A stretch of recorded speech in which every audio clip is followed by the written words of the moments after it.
కళింగ దేశంలో ఒక బ్రాహ్మణుడు ఉండేవాడు. అతనికి సుశీల అనే కూతురు ఉండేది. ఆమెకు చిన్నతనంలోనే తల్లి చనిపోయినందున సవతి తల్లి దగ్గర పెరిగింది.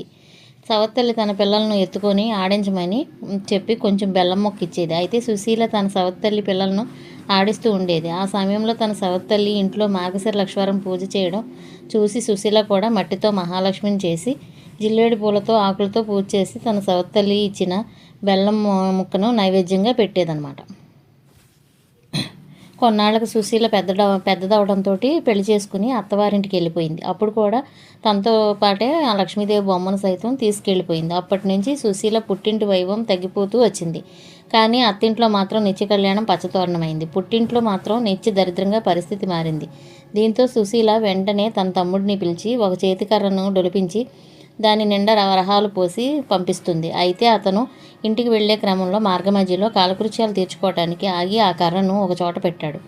అంతలోనే ఆ దారిని పోయేవాళ్ళు ఆ కర్రను తీసుకెళ్లిపోయారు. కాలకృత్యాలు తీర్చుకుని తిరిగి వచ్చిన సుశీల తమ్ముడు కర్ర కోసం వెతుకుతాడు. ఆయన కనబడకపోవడంతో చేసేది లేక దిగులుగా ఇంటికి వెళ్తాడు.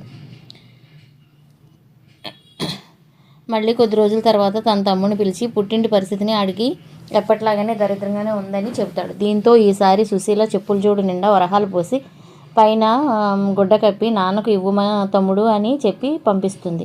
సరే అని చెప్పి తిరిగి ప్రయాణంలో సుశీల తమ్ముడికి దారిలో దాహం వేయడంతో ఆ చెప్పుల జతను చెరువు గట్టుపై పెట్టి చెరువులో దిగుతాడు. అంతలో ఆ దారిని పోయేవాళ్ళు ఎవరో ఆ చెప్పుల జతను దొంగిలిస్తారు. నీళ్లు తాగి వచ్చిన సుశీల తమ్ముడు చెప్పుల జత కోసం వెతుకుతాడు.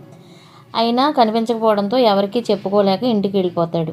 మళ్ళీ కొద్ది రోజుల తర్వాత సుశీల తమ్ముడిని పిలిపించి ఇంటి దగ్గర దరిద్రం కొంచెమైనా తగ్గలేదని తెలుసుకుని ఒక గుమ్మడికాయను డొలిపించి దాని నిండా రత్నాలు పోసి తన తమ్ముడికి ఇచ్చి తల్లికి ఇవ్వమని చెబుతుంది. అతడు ఆ గుమ్మడికాయను తీసుకుని వెళుతూ ఒక బావి గట్టున పెట్టి నీళ్లు తాగడానికి బావిలో దిగుతాడు. వచ్చి చూసేలోపు ఆ గుమ్మడికాయను ఎవరో తీసుకెళ్ళిపోతారు. వెతికి ఇక చేసేదేమీ లేక తన దరిద్రాన్ని తిట్టుకుంటూ ఇంటికి వెళ్తాడు.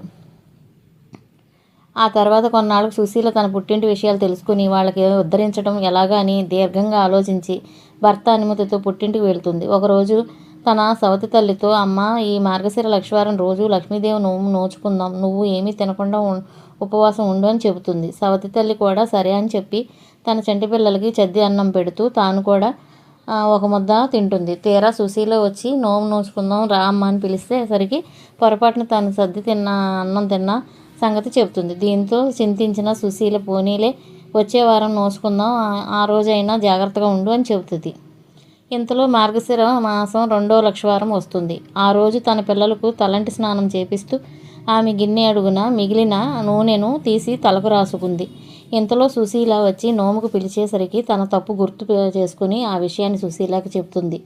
సరేలే 3వ వారం అయినా నోము నోచుకుందాం, అప్పుడైనా నిష్ఠతో ఉండు అని చెబుతుంది. అలాగే అని చెప్పి 3వ మార్గశిర లక్షవారం రోజు ఆమె తన పిల్లలకు తలదువ్వుతూ తాను కూడా తలదువ్వేసుకుంటుంది. దీంతో బాధపడిన సుశీల ఇలా అయితే మీ దరిద్రం తీరదు, మీ బ్రతుకులు మారు అని చెబుతుంది. ఇక మార్గశిర మాసం 4వ గురువారం రోజు ఉదయమే సవతి తల్లి ఒక గోతిలో కూర్చోబెట్టి పైన బల్లలు పరిచి తానే ఇంటి పనులన్నీ చేయసాగింది.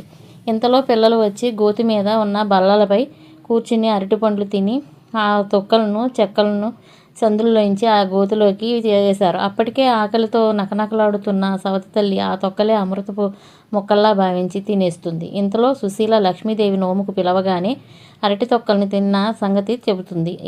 ఆ సవతి తల్లి బాగా బాధపడిన సుశీల నిజం చెబుతున్న కారణంగా సవతి తల్లిని ఏమీ అనలేకపోయింది. కానీ పుట్టింటి దరిద్రం పోగొట్టాలంటే తాను మరొక జన్మ ఎత్తాలేమో అని దుఃఖిస్తుంది. అయినా ధైర్యం చేసి, అమ్మ, నీ అదృష్టం కొద్దీ ఈ ఏడాది మార్గశిర మాసం 5 లక్షవారాలు వచ్చాయి. చివరి లక్షవారం అయినా భక్తి శ్రద్ధలతో నోము నోచుకుంటే ఈ దరిద్రం పోయి బాగుపడతారు, లేకుంటే నేను కూడా ఏమీ చేయలేనని చెబుతుంది.